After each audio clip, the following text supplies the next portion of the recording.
Hey, how's everybody doing tonight? All right, well, my name's Second John. I'm a grateful believer in Jesus Christ, and I struggle with sex, porn, lust addictions, and codependency. Hey guys, it's my honor and my privilege to introduce tonight's testimony.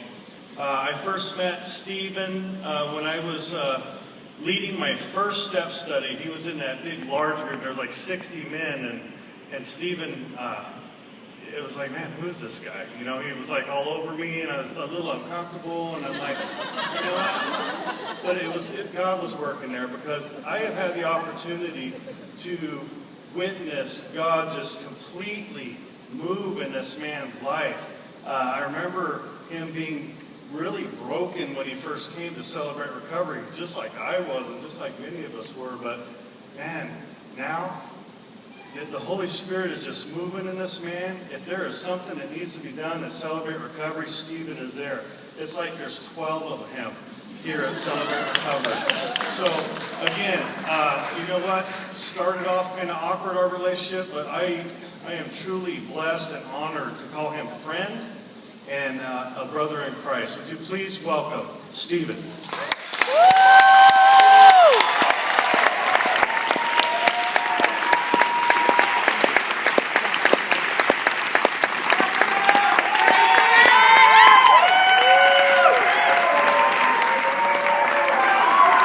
You know that guy. Hi, my name is Stephen. I'm a grateful believer in recovery, and I struggle with anger, codependency, sexual addiction, drugs, alcohol, and sexual trauma. Hey, Stephen! I was born in Brooklyn, New York on March 29, 1968, to two wonderful parents, Frank and Laura Burton. I have memories of my childhood of going to the beach on the weekends in Coney Island for hot dogs, lemonade, and knishes, which I loved. Playing stickball in the middle of the street, and of course breaking someone's window with home runs, which happened quite frequently. I also remember the big block parties. Okay. I also remember the big block parties when the entire road was closed and every neighbor on the block brought food, and there were rides and games and fun. Brooklyn had a lot of things to do, and you didn't need a car to do them. You had the New York City subway system that ran 24 hours a day. I also remember when I was very small, my parents couldn't take me to a relative's home or friends because I would climb up and break things. I was called the Little Brooklyn Destroyer. That didn't last very long. Then in 1978, my parents came up with this brilliant idea of moving to Rockland County, New York. They said that the country would be a better place to raise us than in the city. We moved into a 3-bedroom townhouse, which actually felt like living in a box. We enrolled for school, and I thought this can't be anything worse than Brooklyn. Boy, was I wrong. I found out I was diagnosed with dyslexia, and when the kids heard that, they called me stupid, and I wouldn't amount to anything. This hurt me very much. But then, after that name, they called me Tinkerbell, because I was so quiet and didn't talk much. I just went to classes and did what I was told to do.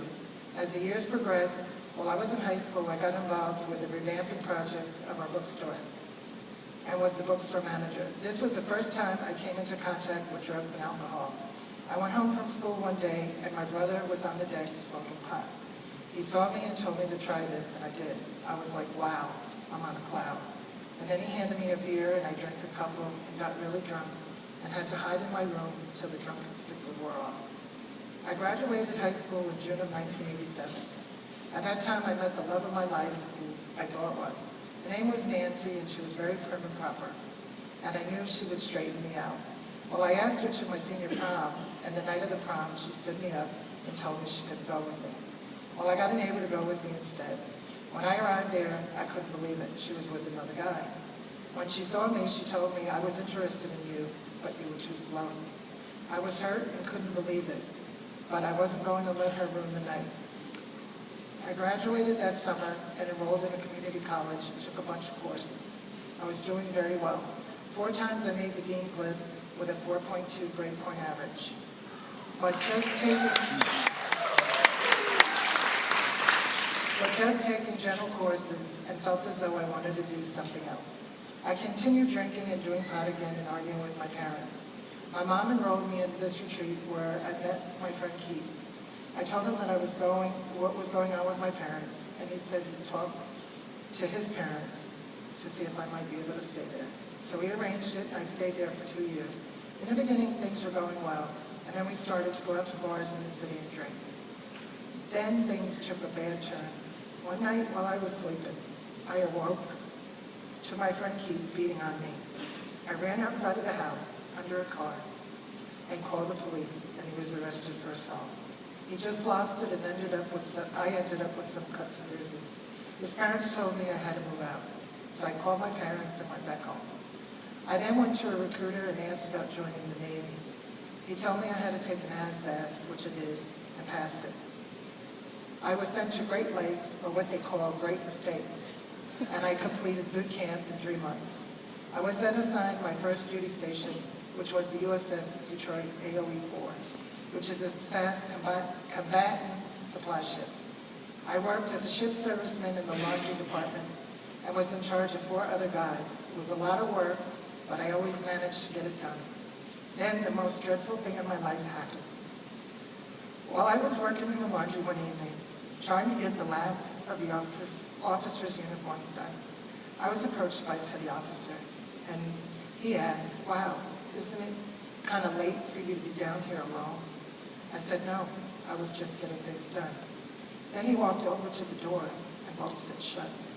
I was thinking, oh, he's going to help me get the work done quicker. But he grabbed me, and he beat me. I was beaten and raped and left in a pool of blood. He told me if I ever told anyone, I'd be thrown overboard. So I remained silent the rest of my tour of duty. In 1997, my dad was dealing with cancer, and my mom said she had hospice at the house, and it was a matter of time. So I took leave to go home and see him, and then he died a few days later. I asked for shore duty, and my captain said based on what happened, the Navy would give me 4 years on early discharge, and I agreed to it. I was out of the mess, or so I thought. Then in 2000, I enrolled in a business college to take office administration classes, and I was excelling in them. I was proud of myself, and I was using the GI Bill to take classes and returned once again to the Dean's List with a 4.2 grade point average. While in school, I had another thing happen. My mom was complaining of headaches, so the night before I was getting ready for my accounting class, my mom said she had a headache. I kissed her and I told her I loved her and to go to bed. She went to bed, and at 3 a.m. we were all awakened by her screaming. I went into the bedroom and couldn't believe what I was seeing. My mom was having seizure after seizure and was taken to Columbia Presbyterian Hospital in New York on February 28th. I stayed with her every day, and the doctors told us my mom had a brain aneurysm, and they were going to try what Sharon Stone had done with the balloon, but weren't sure it would work. Well, it didn't work. I stayed with my mom until she took her last breath. That's when I blamed God and asked him, how could you do this to me? How could you take my mom from me so young? Well, my mom has been gone 7 years now, and there isn't a day that goes by that I don't think of her. But I know she's in a better place, and we will meet someday, soon. In 2001, I was commuting back and forth to New York City, working for a large lens manufacturer called Essilor in the credit and customer service department. I traveled by train every day. On the morning of September 11, 2001, my life would change forever. I remember the warm, sunny day, and it was the primary election in New York, and Hillary Clinton was running. I boarded the train and arrived in New York a half hour early. I then arrived at World Trade Center, building number 1, at 8:35 a.m. I was in the promenade where I was getting coffee, and then I felt the building shake, like an earthquake. An hour and 20 minutes later, I heard the conductor say, "If you want out, please board the train now. The tower's going to collapse." We got on the train and were going through. The tunnel went completely black. I thank God I made it out alive. I will never forget that dreadful day, which started out peaceful and ended up like a bad dream. After I got out of the Navy, I became interested in sexual DVDs. and got more and more into them. My addiction grew intensely, and I started to do it more and more each day. I felt it was an escape from the everyday problems and felt it was a good way to get away from the worldly things. I kept watching on a regular basis and didn't realize what I was getting myself into. I met Judy at US Vets, and she invited me to come to celebrate recovery for the first time. I went to the barbecue and looked around and said to myself, I don't have a problem. These people don't know me. There's nothing wrong with me. But I still went into the worship part of it. That night, Pastor Bob did a lesson on forgiveness and also how we should make amends when needed with people. It sort of clicked, but then I thought, well, these people have hurt me. Why should I forgive them for what they did? Then afterwards, I sat in the lobby, and it was then Pastor Bob approached me and asked why I wasn't going into the open share group. I told him I don't have a problem. There's nothing wrong with me. I'm not crazy or have any issues. Bob just laughed and said, okay. Well, I kept coming to CR and started to take a chance and attend the open share groups too. I found it was truly a safe place, and as time passed, I started to open up about the different issues. I would listen and see if anyone had struggles like me, and of course, I did so. I would listen to their hope and experiences on how they got through things, and their sharing helped me a lot, more than I used to think. We need each other as community. We need to be able to lean on each other for strength and support. Two are definitely better than one. Because of that experience in the open share groups, I found the courage to join the STEP study. When I first went through it, I was confused and unsure of my answers, and found myself giving real quick, short answers. Then as we got to step 4, I didn't get honest and left some things out, thinking God knows, I don't need to write this stuff down, and for sure not tell my sponsor or others. Well, I came to realize God put me through some rough times after that, and not giving in my full effort hurt me. So I joined another STEP study, and this time decided to be fully honest and truthful. At first, I was kind of shy, like the last time, but God said, you must confess everything to your brothers and be honest and truthful. I then started to let everyone know everything about me. I really wanted a spiritual cleaning of my soul. The hardest part of the process came when we got to steps 6 and 7. Evaluate all my relationships, offer forgiveness to those who have hurt me, and make amends for the harm I've done to others, except when to do so would harm them or others. It was easy for me on part 2, offering amends, because I had hurt a lot of people in my past with everything from drugs and alcohol to stealing, etc. And it was a peaceful feeling of doing that part. But the first made me cry and feel the release of the burden that was keeping me prisoner when I was abused by my brother, my friend Keith, and the officer in the Navy. I didn't want to forgive them, and I wanted to take those secrets to the grave. But I tell you, when doing my inventory, I could feel a true awakening in knowing I have confessed honestly and have forgiven them for what they have done, knowing I am right with God because of it. I am so blessed to be a part of CR and Central. I have realized that in my past, nothing good lived in me. It was sinful, and I tried to do what was good, but couldn't do it. Now, when I feel temptation coming on, I call my sponsor, or if he isn't available, I call my accountability partners. And if they're not available, I listen to a sermon on SOS radio, and it helps me from preventing a bad relapse. I have been 4 years clean of drugs and alcohol as of today. And I am now 9 months clean of my sexual addiction.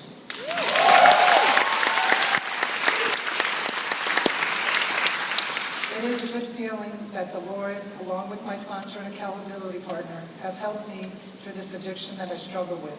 But most of all, that the Lord helps me with my walk each and every day. I just want to say thank you to my brothers in both STEP studies and to my open share group on Fridays. I couldn't have done this walk without your help. I couldn't do this life alone. I had to do it together with you. As for the newcomer, I just want to tell you tonight that if this is your first time here, don't believe that you aren't here for a reason. But I know you are here for a reason. Jeremiah 29:11.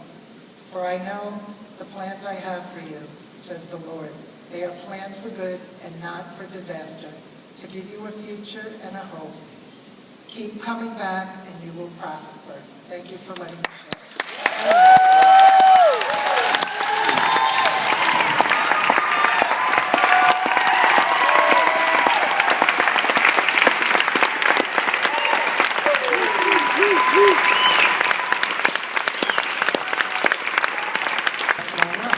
He just kept coming back. He kept doing the work. He kept doing what was necessary. He kept working the steps. He just kept doing what was put in front of him, and God has done a miraculous thing in his life as a result. And I'm so proud of him for doing that. And now, watching him serve around Central, John's right, man. It is like 12 people around here. The guy's everywhere. He serves in like every ministry we have. But he's truly found his niche in life. He's truly found his calling and his gifting, and he's using it on a regular basis, and he feels God's pleasure when he does that. Because it's not all about Steve anymore. It's about God and what he's done in his life. And every single one of us have that opportunity. And if you haven't taken a chance to go to a step study yet, I cannot encourage you enough to go through that journey. Whether this is your first time or you've been here a dozen times and you haven't done a step study yet, I cannot impress upon you enough how powerful that process is. God will use it in your life in significant ways and help you reveal the hurt, give you a safe place to share it, and become finally free from those hurts, habits, and hang-ups that keep us held back. So I just want to encourage you again to join us this Tuesday, 6:30. We got men's and women's groups starting, and you will not regret it. Let's give it up for Steve again.